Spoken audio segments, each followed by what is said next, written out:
Paz e luz, paz e amor, vocês estão sintonizados com a RAM. Eu sou seu radialista Aroni. Estamos lendo o livro O Sublime Peregrino do mestre Ramatiz, psicografado pelo médium Hercílio Mães. Capítulo 12. A infância de Jesus. Pergunta: em face da tradição religiosa ter nos transmitido até nossos dias a imagem de Jesus como um menino diligente, irrepreensível e obediente, é-nos um pouco difícil concebermos suas atrapalhações e os constrangimentos semeados por ele no seio da família. Que dizeis? Ramatiz: os historiadores da vida do menino Jesus viram-se forçados a socorrerem-se da própria imaginação a fim de suprirem as lacunas encontradas na sua existência em época tão recuada. A prova disso é que, se consultardes as obras biográficas de homens de vulto, desaparecidos há apenas 1 ou 2 séculos, encontrareis tantas dissemelhanças no relato de suas vidas, a ponto de deixar-vos em dúvida quanto à sua verdadeira realidade.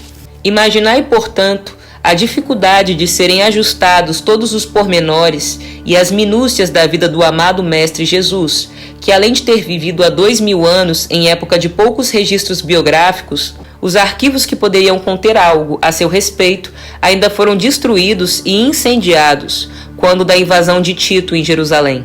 Tratando-se de uma entidade que depois se glorificou pela sua própria morte sacrificial na cruz, cuja vida foi um hino de beleza e ternura em favor do gênero humano, é óbvio que os seus biógrafos também pressupunham uma infância cordata, uma doçura e obediência perenes, em perfeita concordância com a fase adulta irrepreensível. Naturalmente, esqueceram a sua luta interior entre o espírito avesso às convenções e aos preconceitos tolos do mundo e a sua indiferença à própria vida carnal, por se tratar de um anjo acima do temor da morte. Nazaré, como a miniatura da própria humanidade, era uma fonte de preconceitos próprios de seus camponeses e pescadores incultos, que viviam entre sufismas, intrigas e mistificações decorrentes de sua graduação espiritual rudimentar. Por isso, o menino Jesus, espírito completamente liberto do farisaísmo da época, incapaz de pactuar com a malícia, capciosidade ou mentira, revelava um padrão de vida que fatalmente punha em choque até os seus familiares, vizinhos e amigos. As suas perguntas e respostas, inspiradas pela luz cristalina de sua alma angélica, pairando acima das hipocrisias e convenções do mundo, rompiam as convenções tradicionais do homem comum. Qualquer artificialismo ou burla de última hora fazia-o desatar um rosário de indagações nevrálgicas que às vezes punham em pânico os adultos. Quando atingiu os 12 anos, tornou-se incômodo entre os rabis conservadores e apoucados da sinagoga, pois insistia nas premissas inoportunas que descobriam a insânia e o absurdo dos dogmas religiosos da lei de Moisés e das práticas devocionais excêntricas. Seria mais fácil congelar a luz do sol do que acomodar o menino Jesus às iniquidades do mundo, pois a sua natureza superior espiritual e intuição incomum opunham-se veementemente a qualquer contrafação da verdade. À noite, junto da família, choviam-lhe conselhos incessantes de seus pais e irmãos, que procuravam ensiná-lo a viver de modo a não turbar as relações humanas. Advertiam-no da imprudência de sua indagação, muito antecipada, sobre coisas que não eram práticas e só causavam confusão ou diminuíam os outros pela impossibilidade de uma solução satisfatória, que precisava adaptar-se às circunstâncias do meio, agir cautelosamente com habilidade e diplomacia entre os homens. Então o menino Jesus arregalava os olhos, surpreso, e na sua pureza cristalina indagava, altivo: por que devo agir assim? Por que devo esconder a minha sinceridade e alimentar a hipocrisia?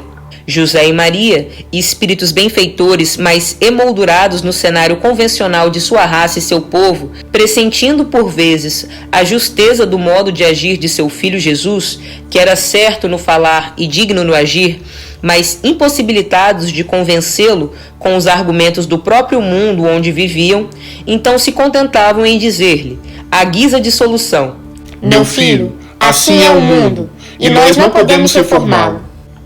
E o menino Jesus, um palminho de gente, retirava-se para um canto silencioso e ali ficava a meditar nos seus equívocos cotidianos, confuso pelos motivos que lhe pareciam tão justos e nobres, mas lançavam a desconfiança no próximo. Porém, vencida a etapa mais instintiva ou impulsiva da puberdade, ele mesmo reconheceu que eram prematuras as suas indagações ou soluções incomuns diante do seu povo. Recolheu-se mais fortemente ao âmago de sua própria alma e buscou ali os recursos de que precisava para reformar os homens, antes de verberar-lhes os pecados. No entanto, apesar de amainar a tempestade emotiva que o lançava corajosamente no oceano das indagações intermináveis, de guardar silêncio onde poderia gastar, de aceitar as imposições do meio onde nascera, como uma cota de sacrifício para o êxito de sua obra messiânica, ele jamais pôde fundir-se descoloridamente no rebanho da humanidade cobiçosa e insaciável, e por isso o mataram na cruz. Eu sinto, meus irmãos, que essa leitura pode ser muito edificante para a gente entender que a sociedade, ela criou, o sistema criou nas pessoas um medo do confronto, entre aspas, um medo da gente enfrentar esferas de poderes que são considerados por nós, como autoridades.